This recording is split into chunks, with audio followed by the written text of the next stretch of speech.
Yeah, so would you buy first, then sell your house, or would you sell your house, then buy a house next? Well, it depends on the situation. So right now, I would put in an offer on a property conditional on the sale of my house. So you'd buy first, then sell second? Yeah. So I would be looking for a house, but I would be preparing my house in the meantime because I would assume that I would be needing to put it on the market at some point. Yeah. So yeah, right now I would definitely buy first while prepping my house and then put it up on the market once I find something. Yeah.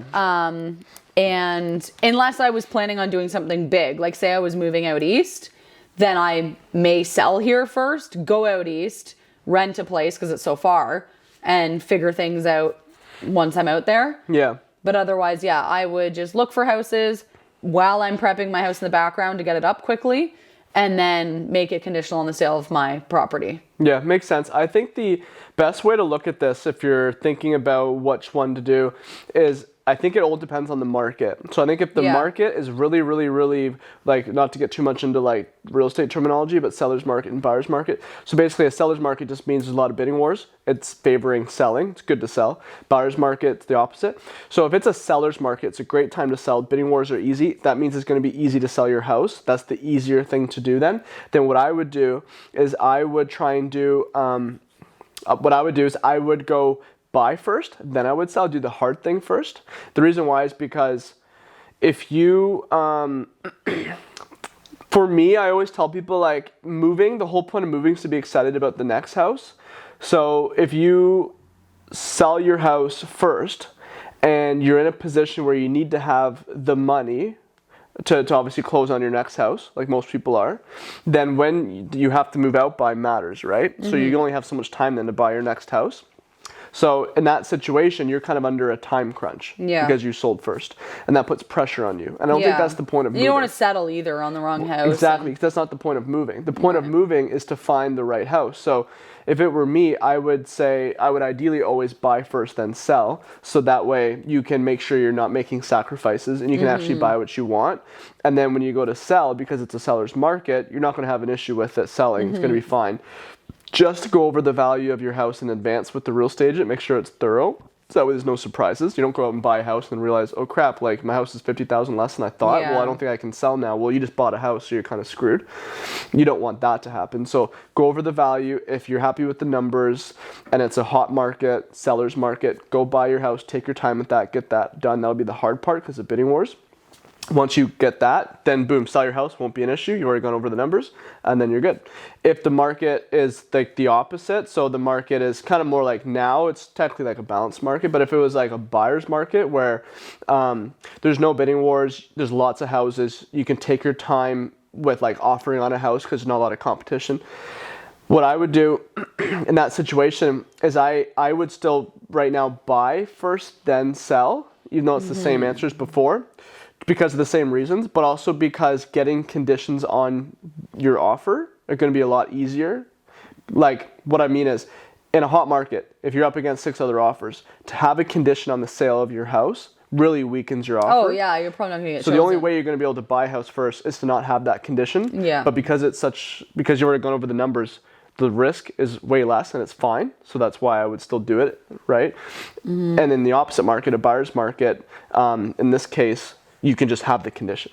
Well, and also too, when you are buying first, you do need to make sure that you have your pre-approval in place and that you're actually going to get approved for that, but also that the value is, you're basing it off of a correct or proper value of what you think your house is going to sell for, not like an inflated price, because that can get to be a bit crazy. So some people will put their house on the market first and say that any offers that come in on their house have to be conditional on them finding something. However, there's downfalls on that for that. Yeah. So that's the perfect scenario for a seller who's going to be buying, for a buyer to come along and put in an offer conditional on the seller finding something, and the seller just takes their time looking. But as you know, some buyers aren't attracted to that. So they may see that the seller wants a condition in the offer, a seller accommodation condition, to be able to take the time to find something. And they're going to say, well, no, like they want 2 months or they want a month to find a house. What if they don't find a house? Are they just going to turn around and release us from this transaction. And a month or two later and you're back to square one. Some people don't care. Some people are like, we understand that there might be less interest in our house, but this is what we're most comfortable with. We have kids or whatever. We're not risking stuff. We just want to put our house on the market for that, but also to see how much they can get before, so they know for sure how much to spend. Because sometimes they're like, you know, you're saying our house is worth $550. We think it's worth $570. Other houses in the area have sold for $530. So like, we really don't know what we're going to get, and every dollar matters. So we would just like to put our house on the market first, get an accepted offer so that we know how much money we have to work with before we go out looking at houses.